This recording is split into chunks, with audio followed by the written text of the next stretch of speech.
Hello and welcome to Commodity Culture, where our goal is to make you a better investor in the commodities sector. My name is Jesse Day, and on this episode, I'm joined by Bob Moriarty, the founder of 321gold.com and a former Marine pilot with more than 820 missions under his belt. We're going to discuss Trump's breakneck pace since taking office. How will his term shape markets, the economy, and the geopolitical landscape? Bob's outlook for gold and silver in 2025 and beyond, where the BRICS alliance currently stands, and how he sees it evolving up ahead, and so much more. Strap yourselves in for my conversation with Bob Moriarty. Bob Moriarty, it is great to have you back on Commodity Culture. I want to start with a broad question. It's a question I ask every guest to kick the show off, and that is, what are the main themes and trends you're currently watching when it comes to markets, the economy, and geopolitics? You can take it wherever you'd like to go. What are you watching right now that you think more investors should be paying attention to? Well, here's the problem. If you ask me now, I'm going to give you one answer. If you ask me 5 minutes from now, I'm going to give you another answer. And if you ask me an hour from now, I'm going to give you another answer. We have so much happening. To all his credit, Donald Trump has done more in 2 weeks than any president in history, some of which is well-timed and some of which is potentially disastrous. But I will say, I think it was Lenin that said that there are years in which nothing happens, weeks in which everything happens. And we are in that period now. Literally, fasten your seatbelt. I can't tell you what's going to happen 5 minutes from now, but what's happened over the last 2 weeks is interesting. Now, what pleased me the most was when he yanked the security clearances of those 51 intelligence professionals who tried to cover up Hunter Biden laptop. They got exactly what they deserved, and they got it good and hard. Great. Well, I do want to keep on the theme of Trump here because like you said, we've seen a crazy amount of events transpire since he took office. One of the notable ones was tariff threats against Mexico and Canada. He was going to put a 25% tariff on both countries. However, as it got to the midnight hour at the last moment, he ended up negotiating with still Prime Minister. He stepped down. I don't know what Trudeau's still doing there talking to Trump, but nonetheless, he spoke to Justin Trudeau in Canada. He spoke to the Mexican president. He came to a deal, and now there is a 30-day freeze. What are your thoughts on this move? Is Trump playing 4D chess here? Is he just flailing and not really knowing what he's doing? What was behind these tariffs, really? He talked about fentanyl coming into the country. Some people think there's definitely an ulterior motive. How do you view that whole situation with the tariffs? You've got to realize that Donald Trump is a big game player, okay? The truth and Donald Trump are rarely found in the same sentence, okay? He's a real estate promoter. He cannot stop being a real estate promoter. I think that both Canada and Mexico was play acting. The agreements that he came up to, unfortunately, are agreements that you can't really see success, okay? The Mexicans have said, okay, we'll ship 10,000 more soldiers to the border and we'll try to stop fentanyl. There is actually an aircraft carrier off the Gulf of Mexico. What are you going to do with an aircraft carrier? Now, the fentanyl problem is a very real problem, and I did some research into it, and I didn't realize it, but actually, he's probably correct. There's probably a lot of fentanyl coming in from Canada as well. But how do you measure success? And the answer is, I don't think you can. Okay, so I don't know what's going to happen 30 days from now. I think that was really, and we have to include Panama in there. He went down and threatened Panama with his baseball bat. And Panama said, first of all, we're not going to sell Panama Canal back to the U.S. And I think the agreement was that U.S. naval vessels can use the Panama Canal for free. And the only problem with that is there aren't very many U.S. naval vessels using the Panama Canal. So that's one of those agreements that doesn't mean very much. I think Donald Trump is trying to send a signal to BRICS and to China, and you start getting into exceptionally dangerous territory there. BRICS was not created because somebody said, hey, I've got an idea. Why don't we get together? Why don't we have our own economic union? Why don't we come up with our own currency? What they did is they looked at what the United States was doing around the world, and they said, that's bullshit. Okay, we're tired of playing that game. And the proof of that is what Elon Musk has come up with USAID, okay? I never imagined in my worst dreams that a U.S. agency could be that corrupt. It was just unbelievable. They were funneling money to everybody. It was money laundering to a degree that I never even imagined. Now, I've said on a number of the interviews, I could not figure out how the United States was going $1 trillion more into debt every 3 months. Where was the money going? Okay, there's things that I simply don't understand. Nobody understands because they were never discussed. Can you name a single politician who came out and said, what we need is another 10 million illegal immigrants coming in the Mexican border? Name one person who suggested that. Name one person who sponsored that or who said it's a good idea. It just happened, okay? And you would have to be really dense to not understand. Half the countries in Central America emptied their prisons and said, go up to El Paso. They're going to give you a credit card, $1,500 a month, free transportation, and a phone. What? What? Are you crazy? They wouldn't be that stupid. They were that stupid. So we're in for some interesting times. How much of what Donald Trump is doing is play acting is very hard for me to figure out. I don't see a giant victory with Panama. I don't see a giant victory with Canada. I don't see a giant victory with Mexico. But I do see a propensity to stirring up the pot. And as fragile as the world's financial system is right now, I think that could be very dangerous. Hey guys, just a quick break to hear from today's sponsor, ARC Silver Gold Osmium. They offer personalized service and competitive prices with no minimum purchase for silver, gold, platinum, or osmium. Here's just some of the comments left on this YouTube channel about ARC SGO and owner Ian Everard. Have bought from ARC, good source and price. I cannot say enough good about Ian and his company. He is the most honest individual I could find in order to buy precious metals. If you are looking to buy precious metals, I recommend Ian at ARC Silver. He is a straight shooter. So go to arcsgo.com and contact Ian Everard today at 307-264-9441 or by email at ian@arcsgo.com. And make sure to tell him that Commodity Culture sent you. And what about the whole BRICS alliance? Because that's something we spoke of in depth last time I had you on. Obviously, you alluded to it, Trump has also threatened tariffs to them if they want to operate outside of the US dollar. Again, is this all part of the art of the deal? Is this real or not?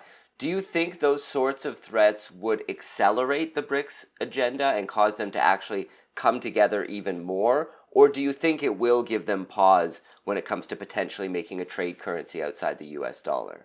Okay, there was a game that we played When I was a kid, every playground had a sandbox.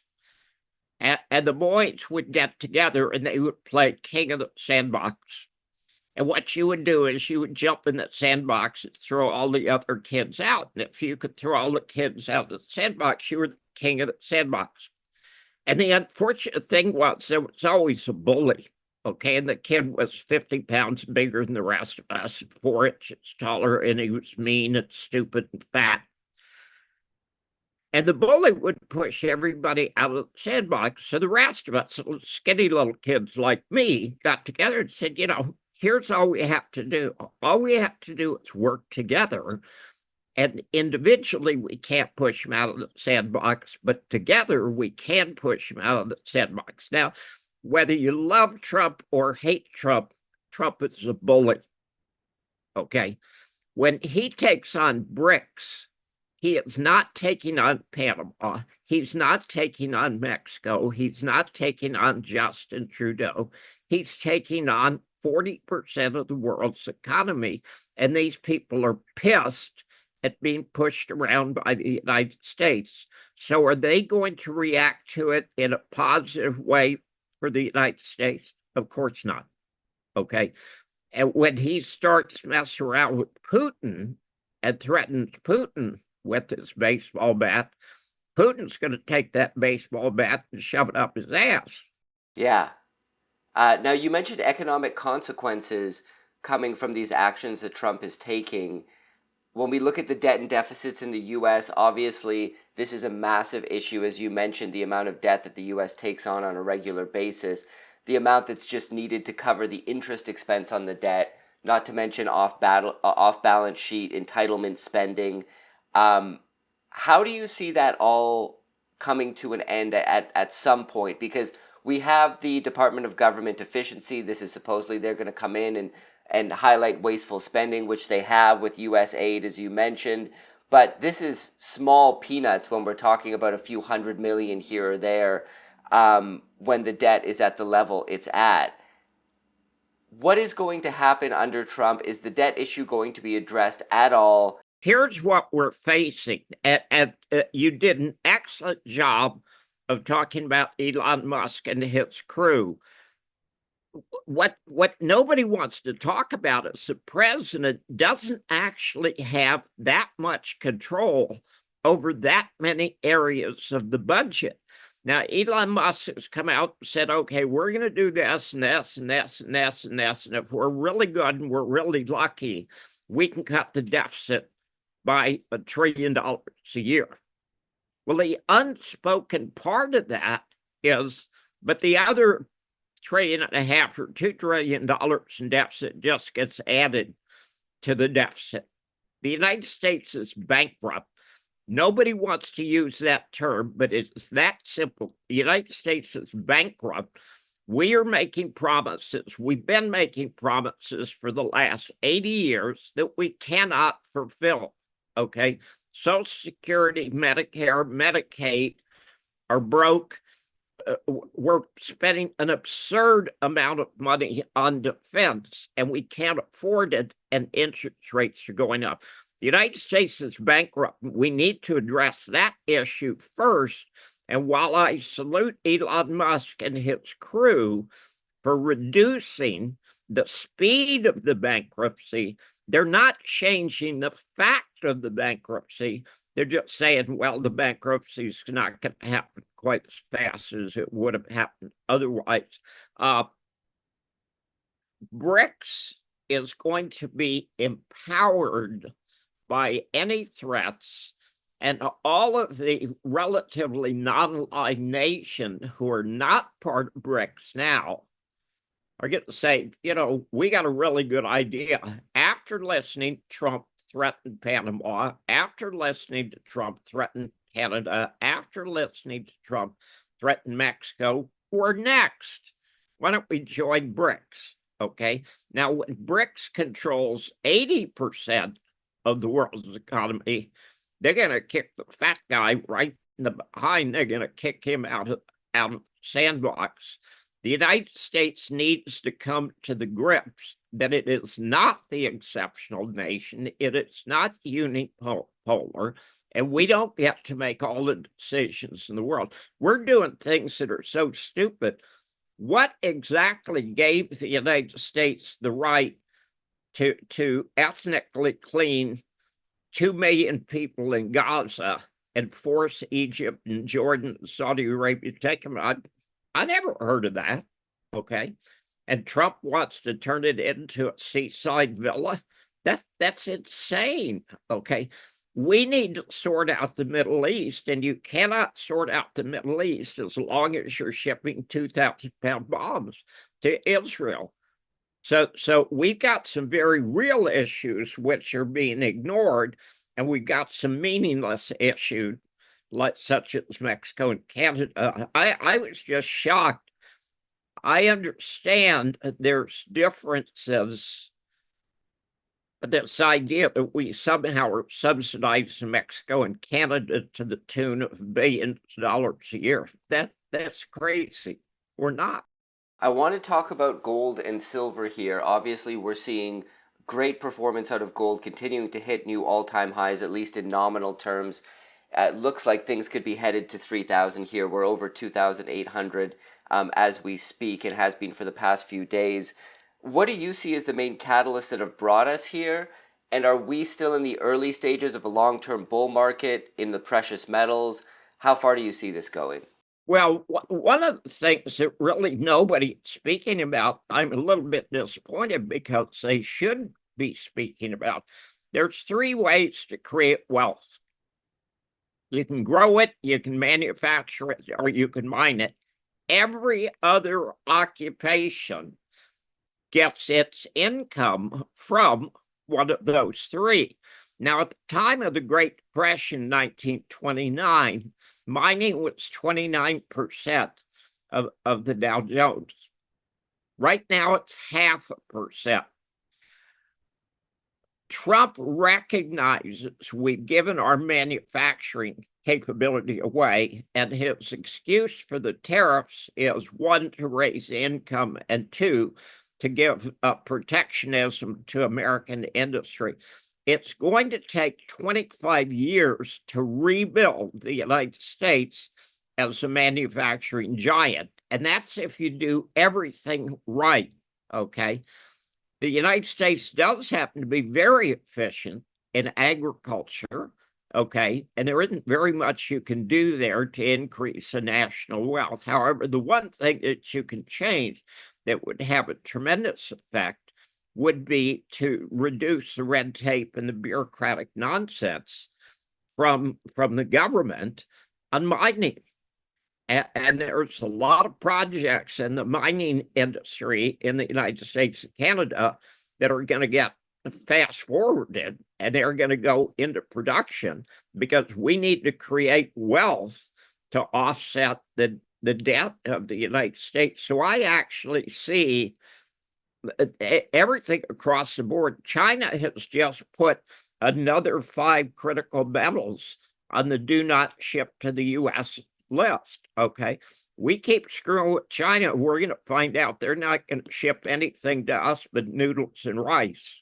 Yeah, but tell us what you think about precious metals in terms of what stage we are at in this bull market. Do you think there's a long way to go, particularly with all the debt and deficits issues we discussed earlier? Okay, here's where it gets really interesting, and literally that's true. As we speak, gold is 28.78. Now, that's an amazing number. That is literally 11 times higher than it was 25 years ago. In August of 1999, gold hit 252. So for it to be above 2,800 is absolutely remarkable. Silver, on the other hand, hasn't even gone back to what it was in 1980 or back what it was in 2011.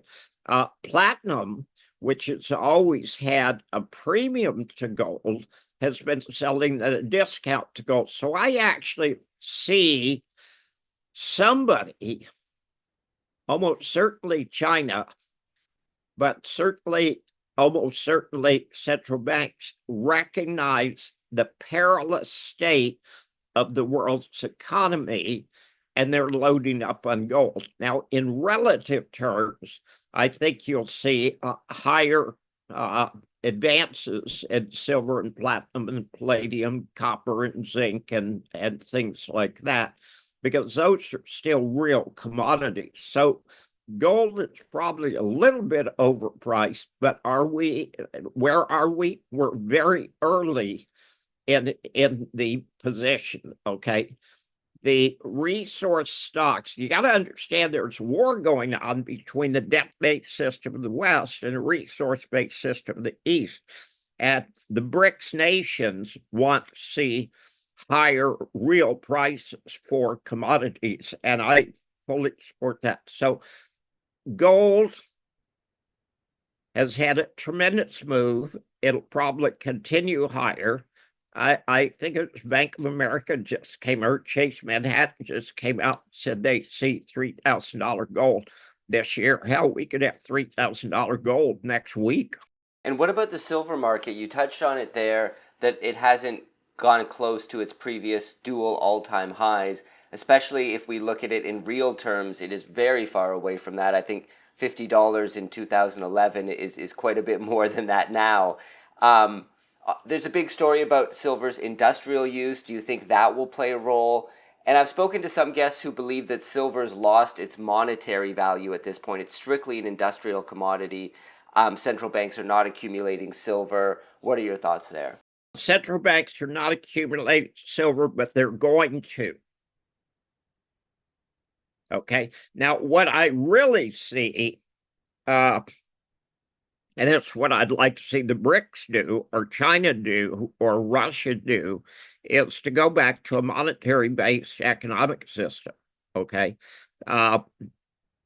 In France, the revolution started in 1789 because literally the housewives of Paris couldn't afford wheat, and that was all due to the inflation that was caused by France getting involved in the American Revolutionary War. And frankly, the colonialists would have lost the war had it not been for France, but it happened to bankrupt France doing that. A colonel in 1796 tried to take control of the country, and literally tens of thousands of people were killed before he got control. His name was Napoleon. And in 1803, he went to the United States, and Thomas Jefferson said, "How would you like to buy Louisiana and everything connected to it?" And the United States said yes. He took the gold and silver that he got from the United States and he backed the French currency. And very few people know this. All of the wars that Napoleon was involved in actually were financed from the money from the Louisiana Purchase. If you want to reset your economy, all you have to do is go to honest money. And I want to touch on that for just a minute.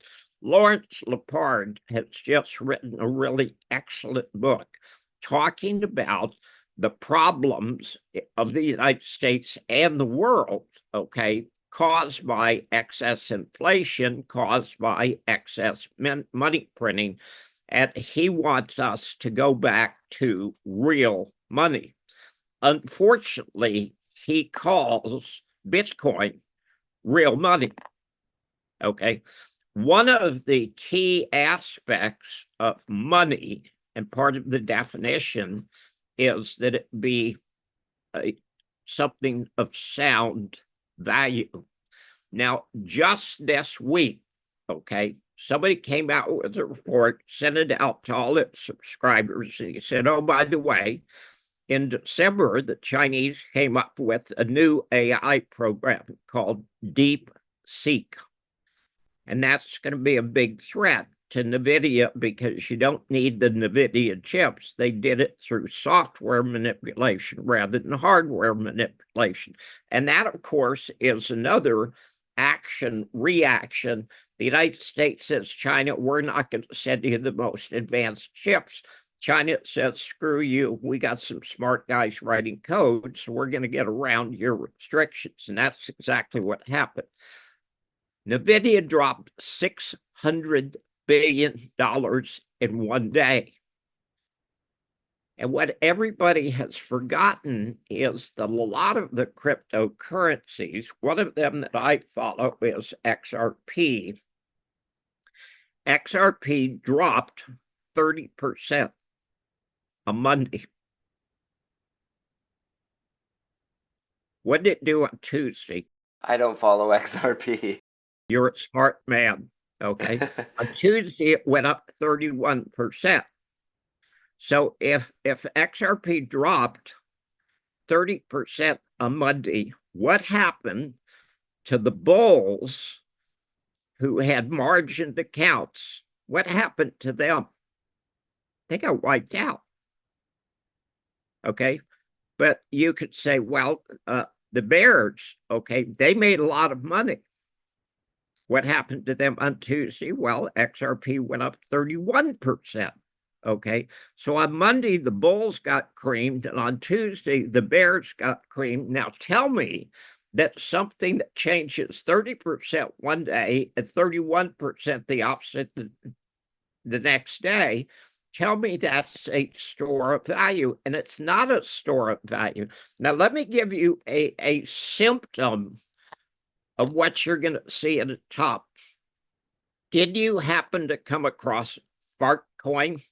Yes, truly remarkable.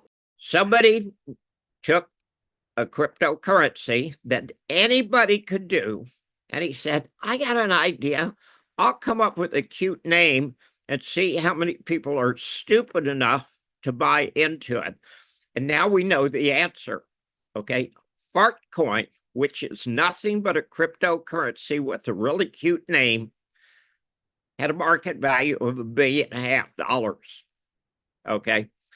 Now, based on seeing how successful Fartcoin was, what did Donald Trump do? He started his presidency by launching a meme coin, and then his wife launched one too, which was completely insane. He went from $1 billion market cap when it came out to $15 billion market cap, back to $2.5 million market cap. Now, let's not discuss the ethics of a president issuing its own meme coin, because we would be off in Never Neverland.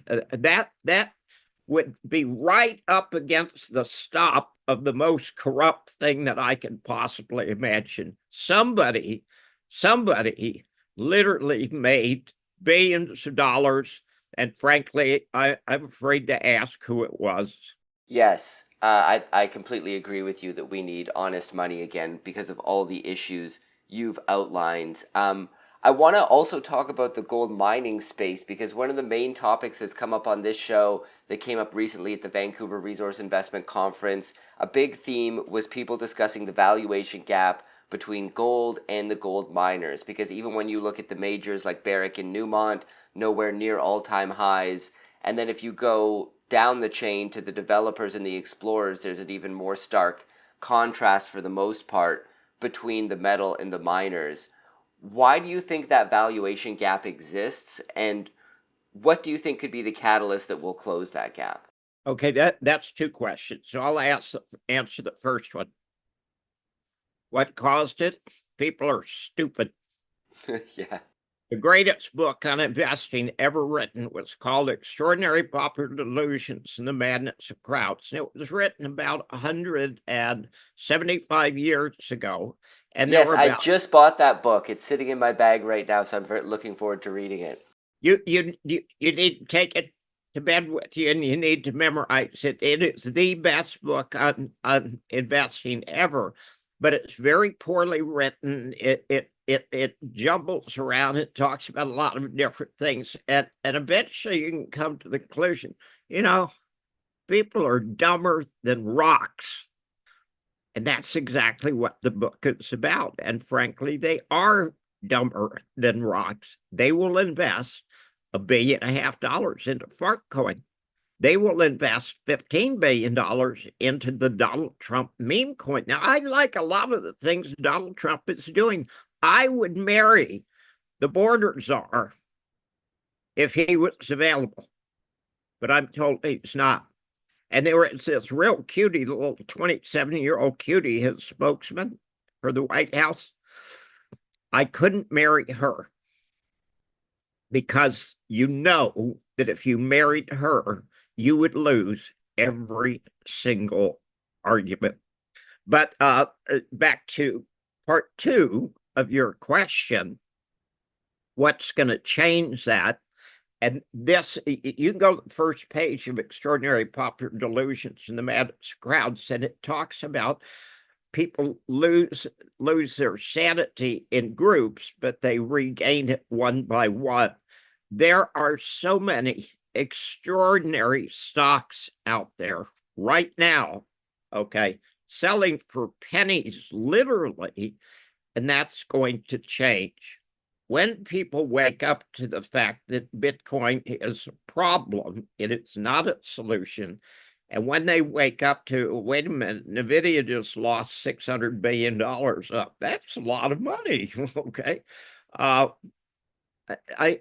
think 29% or 39% of the NASDAQ is in 7 stocks. That is the most concentrated in history.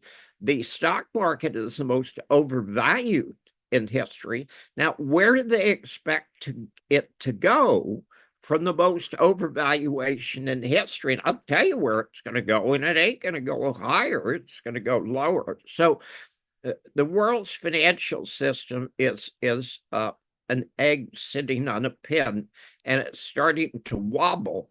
And when it falls off that pin, it's going to break into 1,000 pieces, and nobody's going to put it back together. Donald Trump is contributing to that inadvertently, okay? But some of the things that he's doing, like messing with Putin or messing with BRICS, I think there's nothing good is going to come out of that. Now, one of the things, I think you had talked about it in one of your questions about the Europeans waking up to the fact that it's cold, it's wintertime, and they can't afford the energy. Here's what's crazy. Have you and I ever talked about the number of pipes in Nord Stream? I don't believe. Oh, we did in the last interview. Yes. Okay, there were actually 4 pipes. And I'm the only person other than Martin Armstrong who's ever talked about it. One of the pipes is intact. Now, while Germany allowed their economy to be destroyed by the United States in the greatest act of economic terrorism in history, they could go to Putin and say, Mr. Putin, we screwed up, okay? And it's cold in Berlin. Could you kind of turn the tap on?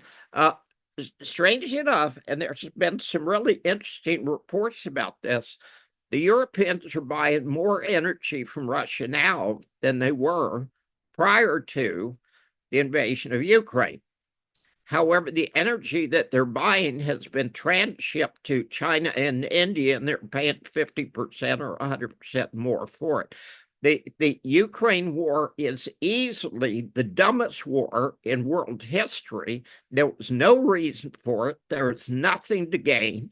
And the idea that it keeps continuing, the only people that it helps is the military-industrial complex. And I'm starting to realize that may have been the purpose in the first place. Well, keeping on that thread of energy, what are your thoughts on the oil and gas sector at present? It does appear to be undervalued if you believe that we are going to need hydrocarbons well out into the future. And in fact, a lot of projections show oil demand increasing moving forward. Outside of the IEA, which has very terrible forecasts, they always have to revise them upward after putting them downward. And there's this whole narrative, of course, the new green economy, the energy transition. I think people are starting to become a little disillusioned with that.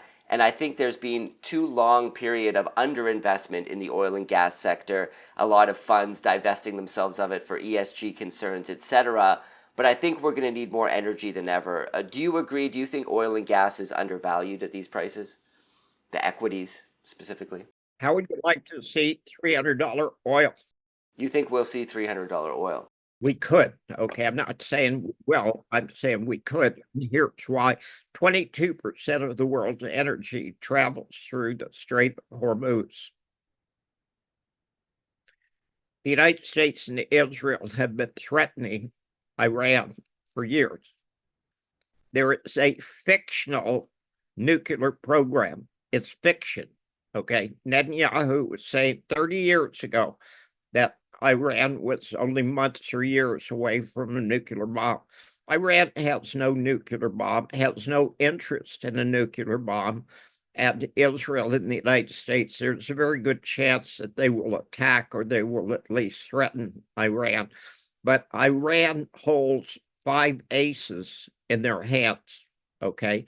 And the 5 aces are 22% of the world's energy. So you are absolutely correct. From a rational world, should energy be higher? Absolutely.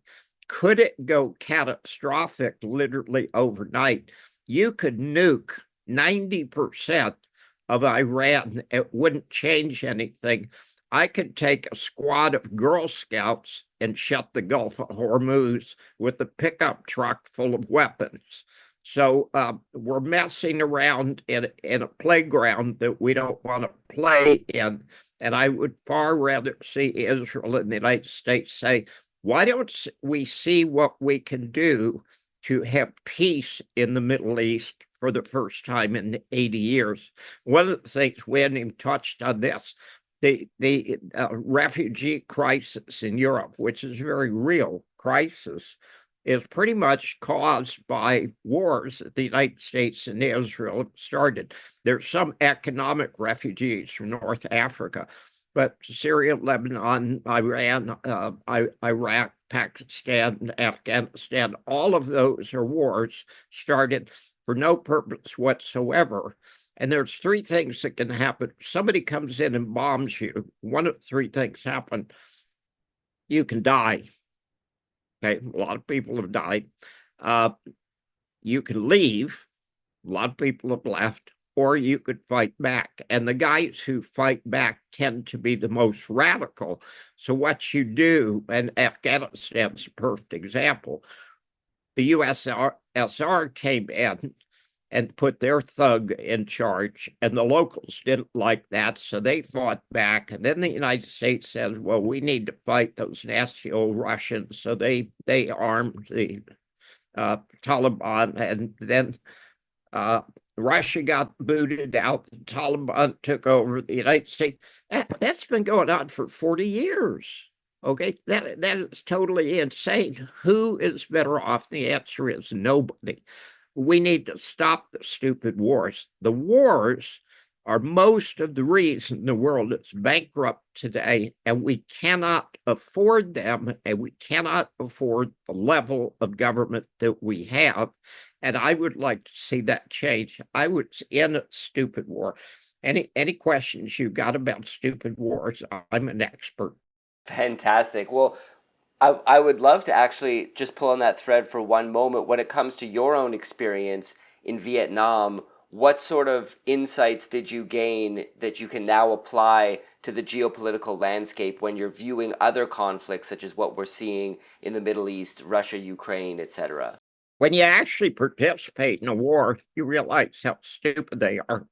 I went over as an F-4 pilot, a fighter pilot, the Marine Corps, but we didn't have a fighter mission. We were bomber pilots. We weren't fighter pilots, even though we were flying a fighter. The Navy and the Air Force had all the air-to-air combat.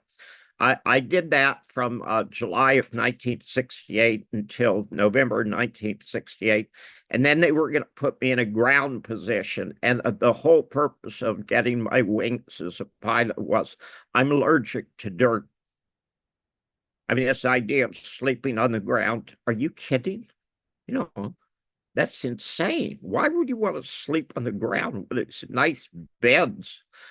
So, I got into bird dogs, single-engine Cessnas, and we were actually the guys who controlled the battlefield.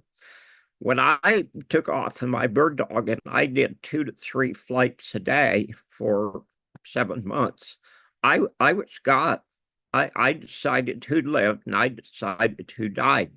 And I extended my tour. A normal tour in the Marine Corps was 13 months, and I was there for 20 months. And what I realized was, as bird dog pilot, they would call me up and say, okay, we want you to go out and fly with us in a helicopter. We're going to look at a zone, and we're going to bring a company of Marines in, and we want you to show us where you should clear out the zone. And I would do that. And then 2 months later, I would do the same thing. And then 2 months later, I would do the same thing. And I'd go, wait a minute. Didn't we just do this? Didn't we take this hill? Didn't we lose half a dozen helicopters and 50 Marines? And didn't we do exactly the same thing before that? When you actually participate in a war, you realize how stupid they are. And I'm just telling you, they're flat stupid. I didn't have anything against the Vietnamese, and the Vietnamese didn't have anything against me, but I was trying to kill them. So they said, if he's trying to kill us, it's fair enough for us to try to kill him. Wars are so stupid, they don't settle anything. But the guys at the top, the oligarchs, see they can profit by it. So this is what we'll let all the peasants go out and fight the war. We'll be the guys making the swords and the shields and the F4s, and we'll make lots of money.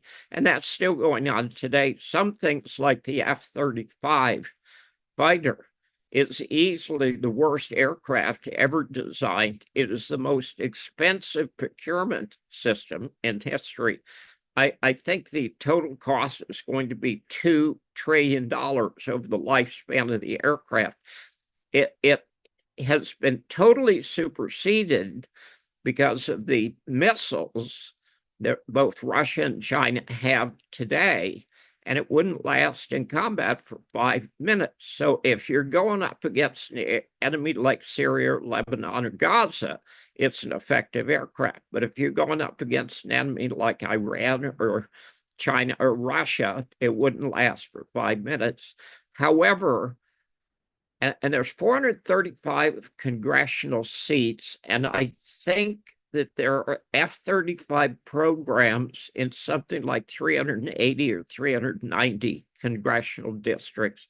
What Lockheed has done is they have bribed Congress to build the airplane. But every person who's ever flown a fighter knows it's a piece of shit. If you are to fly the airplane one time, you require a custom helmet, and the helmet costs $750,000 so you can make one flight. Okay, that's insane. The guy who has taken over Secretary of Defense actually was in combat, which I think is a good thing, and he recognizes how fatally flawed the military procurement program is today, and I hope he could solve it, and I hope he's smart enough to convince Trump we don't need more stupid wars, we need fewer stupid wars. That's a fantastic note to end things on. Some amazing insights there. Thank you so much for joining us today, Bob. Tell us about 321gold.com. Anywhere else you want to direct people online as well, feel free. Well, strange enough, I mean, the greatest value, I've always looked at 321 Gold. It is our job to support the mining industry. And I'll just flat tell people, the resource market now is the cheapest it's been in relative terms in history. And the fact that it is so unloved is not a bad thing, it's a good thing. And there are going to be enormous fortunes made for people who are wise enough not to follow the crowd. The crowd is investing in NVIDIA. The crowd is investing in those 7 tech stocks. The crowd is investing in Bitcoin. And those are all popping. And the money's got to go somewhere, and it's going to go in resource stocks. And of course, I follow it every day, and I can flat tell you, a lot of stocks are up 10, 15, in some cases 50%, 100% in the last week or two. Okay, the market is waking up, and when it becomes the flavor of the day, there's going to be some 10-cent stocks that are going to be $5. Great. Well, I'll put a link in the description below to 321gold.com. Thank you so much, Bob, for coming on and sharing your knowledge with the audience. Well, your timing is absolutely perfect. And you realize, of course, that we'll never be able to have another interesting conversation because nothing is ever going to beat what we've seen in the last 2 weeks. And thank you for joining us today. This episode is brought to you by ARC, Silver, Gold, Osmium. For all your precious metals needs, head to arcsgo.com and contact owner Ian Everard today at 307-264-9441 or by email at ian@arcsgo.com, and make sure to tell him that Commodity Culture sent you. And I'll see you guys on the next episode. Commodity Culture is a series on commodities and natural resources. If you would like to see more, be sure to subscribe and hit the bell notification so you're always up to date with the latest episodes.